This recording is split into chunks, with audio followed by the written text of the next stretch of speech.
people around. It's entitled The Second Coming, a love story. His website is www.secondcomingishere.com. Scott, how has this book changed your religious beliefs? That's an excellent question. I think in a weird way, it kind of deepened my appreciation of what God can be. That, you know, if first of all, I want to believe that there is a God. I dearly, desperately do. Why? You know, I'm a 40-year-old man, and well, I have children. I have people that I love, and the idea that when it's over is heartbreaking. Well, I want to be reunited with loved ones. Well, why do we need a God to do that? Well, based on, with the absence of a God, it certainly seems like after you die and depart the earth, your ability to have any kind of appreciation or self-awareness or any interaction with people that you love and to enjoy the things that you held dear before, if it wouldn't be curtailed altogether. And yet there are so many people who talk about reincarnation. Yeah, and to me, reincarnation couldn't really exist without there being some kind of greater spirit, even if we don't understand it as being God per se or a biblical representation of God. If you have any kind of life beyond death, almost implicit in there would have to be some kind of greater existence, some kind of entity, some kind of grand unifying force that makes logic out of all this. And you know, we talked a little bit earlier about an infinite God and trying to wrap your head around what an infinite God would literally mean. And you know, I got to tell you, if there is an infinite God, he would be so much greater than any one book. He'd be greater than 1,000,000 trillion Bibles, and it's probably something greater than we could even begin to comprehend.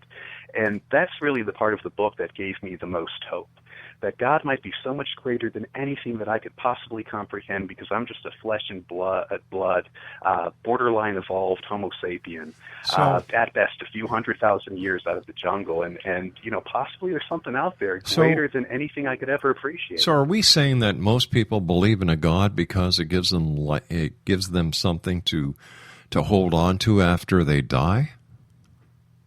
I believe in cause and effect. I don't believe in magic, and I believe people do things because they get something, that they get something out of it. And I believe that the idea of a God provides a great deal of comfort to a whole lot of people, and it's also inspirational. I think there are an awful lot of people who've been inspired to do good because they believe that an almighty creature is evaluating what they do. But why can't we as humans take credit for our own deeds? Why do we have to give it to a deity that can't be proved? We're saying, you know, God, you know, I did this with the blessings of God. No, you did it because you're a human. You wanted to do it. It may have made you feel good because you were able to help somebody.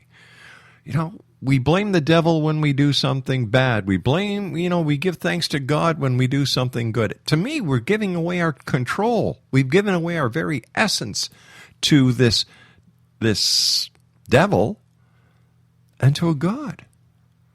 Instead of given up an awful lot. Instead of taking responsibility for our own actions, good and bad. But the question, Rob, by giving all that up, do we gain anything in return?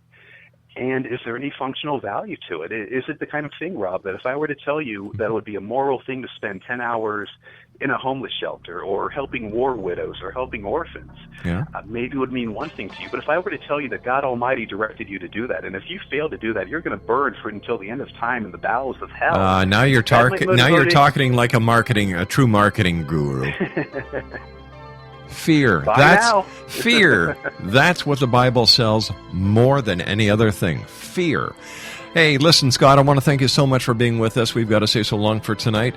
Exo Nation, our guest this hour has been Scott Pinsker. His website is www.secondcomingishere. I'll be back on the other side of this commercial break with the news at 6.5 minutes past the top of the hour as we continue here in the X Zone from our broadcast center in Hamilton, Ontario, Canada, and around the world on the XZBN.